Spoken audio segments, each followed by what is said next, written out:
জয় গোসাই। মারপার নামটি শোনার সঙ্গে সঙ্গে মিলারেপার দেহ মনে যে অভূতপূর্ব আলোড়ন জেগে উঠেছিল তার বর্ণনা তিনি নিজেই করেছেন। অশ্রুর রূপে এলো আনন্দের প্লাবন, রোমাঞ্চিত হয়ে উঠল আমার সারা দেহ। অনির্বচনীয়কে তো আর প্রকাশ করে বলা যায় না। জন্ম যবনিকা ভেদ করে ধ্বনি উঠতে লাগলো, মারপা মারপা মারপা। কেমন করে তার দেখা পাবো, তার পায়ে নিজেকে সমর্পণ করব, এছাড়া আর দ্বিতীয় চিন্তার স্থান রইল না আমার মনে। দীর্ঘ পথের ভীতি বা অনিশ্চিতের আশঙ্কা মনে স্থান পেল না। তখনই এক বস্ত্রে যাত্রা করলাম। পর্বতকন্দরে, বৃক্ষতলে, লোকালয় পরিচিত অরণ্য প্রদেশে যেখানে সেখানে রাত কেটেছে না দেখা পরিত্রাতার নামের মন্ত্রে। যেখানে মন ছিল সেখানে মারপার নামটি আছে, আর কিছুই নেই। এবারকার পথযাত্রায় লেগেছে অভিনব আনন্দের সুর। বন্ধুর পথ যেন এক মুহূর্তে হয়ে উঠেছে রমণীয়। নিরুদ্দেশ যাত্রার অনিশ্চয়তা আর নেই। জন্মন্তরের বন্ধনে বাঁধা ত্রিকালদর্শী মহাগুরু তার পথ চেয়ে প্রতীক্ষা করে রয়েছেন। ত্রিজগতে যার তুলনা নেই। গুরু পরম্পরায় যিনি অতীশ দীপঙ্করের তপশক্তির উত্তরাধিকারী, মিলারেপার জীবনের কাণ্ডারি সেই মারপা যে দীর্ঘ পথের প্রান্তে অধিষ্ঠান করছেন, সে পথ যত দীর্ঘই হোক না কেন, কতটুকু সেই পথ? পর্বতের পর পর্বত, উপত্যকা অধিত্যকার আরণ্যভূমি অতিক্রম করে অনশনে অনিদ্রায় শ্রান্তি ক্লান্তিহীন দেহে লোভ্রাকের ক্ষুদ্র জনপদে এসে উপনীত হলেন। মলিন জীর্ণ বেশ দীর্ঘদিনের পথশ্রমে দৈন্যের চরম সীমায় পৌঁছে গেছে।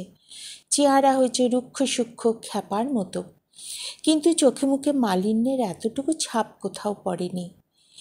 মিলারেপা যে রাত্রে গুরু মারপার সন্ধানে লোভ্রাকের কাছাকাছি এসে পৌঁছেছেন, সেই রাত্রেই তাঁর গুরু ও গুরুপত্নী যুগপৎ অলৌকিকভাবে তাঁর আগমনের সংবাদ পেয়েছিলেন।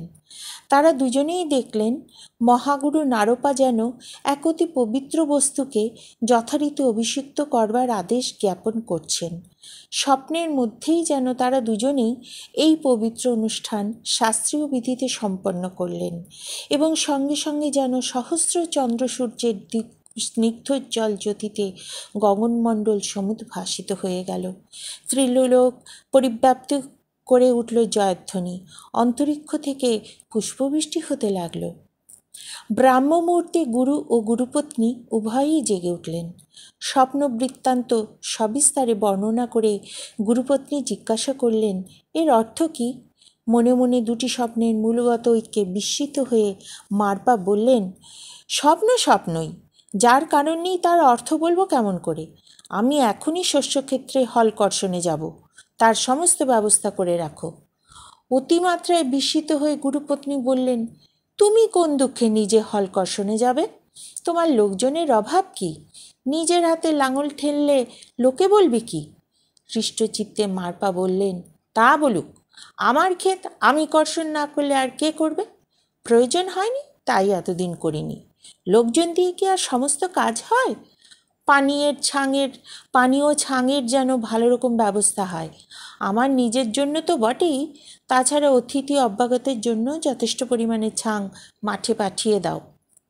মারপার গৃহিণী দুটি বড় বড় পাত্রে প্রচুর ছাং মাঠে পাঠিয়ে দিলেন।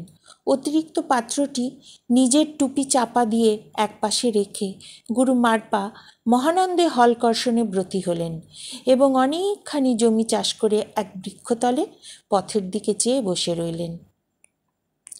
এদিকে মিলারেপা গ্রামে পৌঁছে সম্মুখে যাকে পাচ্ছেন তাকে জিজ্ঞাসা করছেন যোগী মারপার কথা। আগন্তুক কিশোরের প্রশ্নের উত্তরে সবাই বলে, যোগী মারপা নামে এখানে কেউ নেই। এই গণ্ডগ্রামের সবাইকে আমরা চিনি। মারপা নামে একজন আছে, তাও ঠিক, কিন্তু সে সাধারণ গৃহস্থ মানুষ।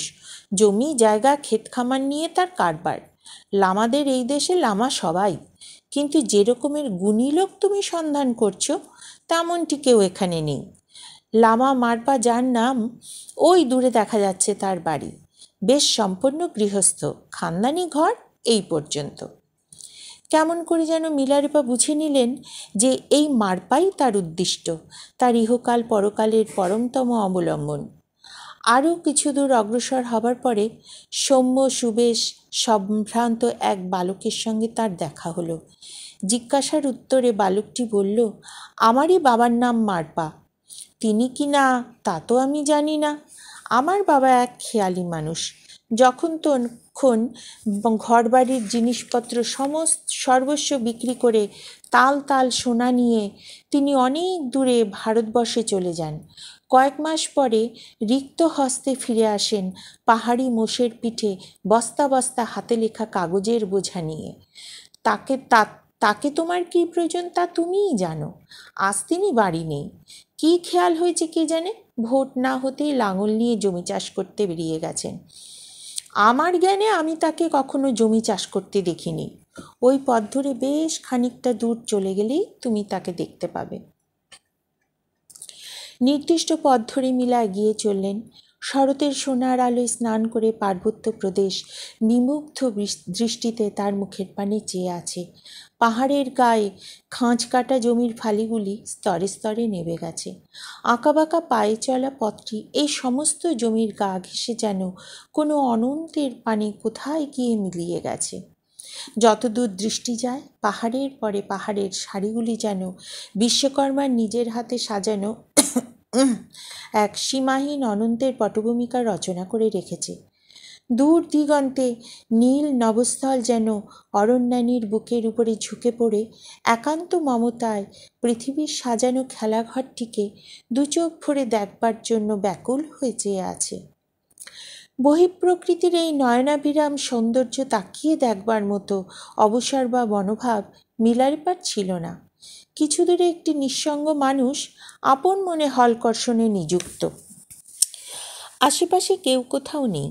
মিলারিপা পায়ে পায়ে সেই দিকে অগ্রসর হয়ে গেলেন। কাছাকাছি এসে ভালো করে লোকটিকে দেখতে লাগলেন। পরিপুষ্ট দেহ, বরং একটু স্থূল বললেও ভুল হয় না। মুখখানি চোখে পড়ার সঙ্গে সঙ্গে তার মনে হলো যেন এমন অপরূপ মহিমা, রাজকীয় সম্ভ্রম আর কোনো মুখে তিনি জীবনে কখনো প্রত্যক্ষ করেননি। তার মনে হলো এ মুখ, এ দৃষ্টি যেন এই পৃথিবীর নয়, এ যেন আর এক জগতের বিস্ময়কর অভ্যুদয়। স্থান কাল পরিবেশের সব কিছু বাস্তবতাকে ছাড়িয়ে তিনি যেন কোন অপরিজ্ঞাতকে মুহূর্তের মধ্যে আবিষ্কার করে অপরিসীম বিস্ময়ের অতল তলে তলিয়ে গেলেন। বিনয় বিনম্র কণ্ঠে জিজ্ঞাসা করলেন, মহর্ষি নারপার শিষ্য মারপার দেখা আমি কোথা পাব? হলকর্ষণ বন্ধ করে অজ্ঞাত ব্যক্তিটি মিলারেপার দিকে দৃষ্টিপাত করলেন। তীক্ষ্ণ অথচ কোমল, প্রীতিপ্রসন্ন চোখে তিনি আগন্তুককে আপাদমস্তক দেখে নিলেন। জিজ্ঞাসা করলেন, কে তুমি? কোথা থেকে আসছো? কী করো তুমি? মিলা বললেন, আমি মহাপাপী। গুরুতর অপরাধের ভারে ঋষি মারপার শরণ নিতে ছুটে এসেছি। আমি মুক্তির জন্য তার আশ্রয় চাই। মারপা বললেন, ভালো কথা, সে যোগাযোগ আমি ঘটিয়ে দেব। কিন্তু তার আগে এই ক্ষেতের অকর্ষিত অংশটি তোমাকে উত্তম রূপে কর্ষণ করে দিতে হবে। এই পাত্রে ছাং আছে, পান করো এবং তারপরে কর্ষণে লেগে যাও। কিন্তু দেখো যেন কাজে ফাঁকি দিও না। এই কথা বলে মিলারেপাকে কাজকর্মের ভার বেশ করে বুঝিয়ে দিয়ে হলকর্ষক নিজের দায়িত্ব হস্তান্তরিত করে প্রস্থান করলেন। মিলাও ছাং পানান্তে পরিতৃপ্ত হয়ে কর্ষণে নিযুক্ত হলেন। বেশ কিছুক্ষণ পরে পূর্বপরিচিত সেই বালকটি মাঠে এসে তাকে জানালো, লামা তোমার জন্য যা করবেন বলেছিলেন তা করেছেন। তোমার আদিষ্ট কর্ম শেষ করে তুমি আমার সঙ্গে চলো। মাঠের কাজ শেষ করে মিলারেপা বালকের অনুগমন করে গুরুর দরবারে এসে হাজির হলেন। দেখলেন সেই পূর্বদৃষ্ট হলকর্ষক 3 পাট করা গদির উপরে কার্পেটের উপরে আসনে উপবিষ্ট। মিলাকে দেখে স্মিত হাস্যে তিনি বললেন, আমাকে তুমি তখন চিনতে পারোনি, আমিই মারপা। ইচ্ছা হলে আমাকে প্রণাম করতে পারো। মিলা তার পায়ে হাত রেখে, পায়ে মাথা রেখে সাষ্টাঙ্গে প্রণিপাত করলেন। বললেন, পশ্চিম মালভূমির মহাপাপী আমি। কায়মনোবাক্যে আপনার শরণ নিলাম। ভৃত্যের মতো আমি আপনার আবাসেই থাকতে চাই। অন্ন বস্ত্র ও তার সঙ্গে এই জীবনই আমি পরিনির্বাণের ভিক্ষা করি। গুরু বললেন, তোমার পূর্বকৃত পাপের দায় আমার নয়। আমি তো তোমাকে তেমন কোনো কর্মে নিযুক্ত করিনি। তারপরে সমস্ত অপরাধের পূর্ণ বিবরণ শুনে বললেন, কায়মনোবাক্যে আমার শরণ নিতে চাও, ভালো কথা, কিন্তু অন্নবস্ত্র ও শিক্ষা তিনই আমি একসঙ্গে জোগাতে পারবো না। অন্নবস্ত্র জোগাতে পারি যদি, তুমি শিক্ষার ব্যবস্থা অন্যত্র খুঁজে নাও, অথবা শিক্ষা দিতে পারি যদি, অন্নবস্ত্রের ব্যবস্থা তুমি নিজে করে নাও। এখন তোমার যেমন অভিরুচি। দ্বিধাহীন চিত্তে মীলা নিজের পথ বেছে নিলেন। তিনি বললেন, গুরুদেব, সত্যই আমার চাই। খাদ্যবস্ত্রের প্রয়োজন আমি নিজেই মিটিয়ে নেব। আপনি আমাকে পরম ধনের সন্ধান দিন। গুরুগৃহের পিছনে একাংশে মীলা স্থায়ীভাবে রয়ে গেলেন। অর্থাগমের একমাত্র পন্থা ভিক্ষাবৃত্তি। কৃষিপ্রধান দেশের গ্রামাঞ্চলে সকলেই অল্পবিস্তর সঙ্গতি সম্পন্ন। অতএব সুকুমার বিদেশি ছাত্র প্রার্থীরূপে যে দ্বারেই গিয়ে দাঁড়িয়েছেন, সেখানেই তার ভিক্ষাপাত্র পর্যাপ্ত ধানে ভরে উঠেছে। সারাবেলা দাঁড়ে দাঁড়ে ঘুরে সুপ্রচুর জবের বোঝা সংগ্রহ করে বোঝা মাথায় মীলা নিজের আশ্রয় ফিরেছেন। অনভ্যস্ত হাতে মাটির বোঝা নামাতে গিয়ে সে বোঝা সশব্দে মাটিতে পড়তে না পড়তেই গুরুদেব রুদ্রমূর্তিতে ছুটে এসে বললেন, আচরণ সংযত করতে শেখনি, বেয়াদব। লজ্জিত স্তম্ভিত শিষ্যকে ধিক্কার দিয়ে লাথি মেরে তার সেই বহুশ্রমে আহৃত খাদ্যের বোঝা ঘরের বাইরে ছুঁড়ে ফেলে দিলেন। প্রথম দিনেই মীলা বুঝলেন, গুরুর মেজাজ বুঝে চলা বড় সহজ ব্যাপার নয়। এমনিতর ব্যাপার প্রত্যহই চলতে লাগল। ক্ষণে তুষ্ট, ক্ষণে রুষ্ট। এই আলোক সামান্য পুরুষের দৈনন্দিন বিপরীতমুখী আচরণে তার ধৈর্য বা বিশ্বাস অটুট হয়েই রইল। কিন্তু আসল উদ্দেশ্যে যে কী হবে তার কিছুই বোঝা গেল না। গুরু সে বিষয়ে কিছুই বলেন না। মীলা ভিক্ষা করে আনেন, সাংসারিক কাজকর্মে নিয়মিতভাবে সাহায্য করেন। পাছে কোনো ত্রুটি হয় সেই ভয়ে সশঙ্কিত হয়ে থাকেন। কিন্তু কোথায় সেই পরম প্রার্থিত তপস্যার ধন? পরীক্ষা যত কঠিনই হোক, সমস্তই সওয়া যায় যদি আসল ব্যাপারে গুরুর দাক্ষিণ্যটি পুষ্পবৃষ্টির মতো ঝরে পড়ে। তার তো কোনো লক্ষণ নেই। বৎসরের পর বৎসর কেটে গেল, কিন্তু গুরু রইলেন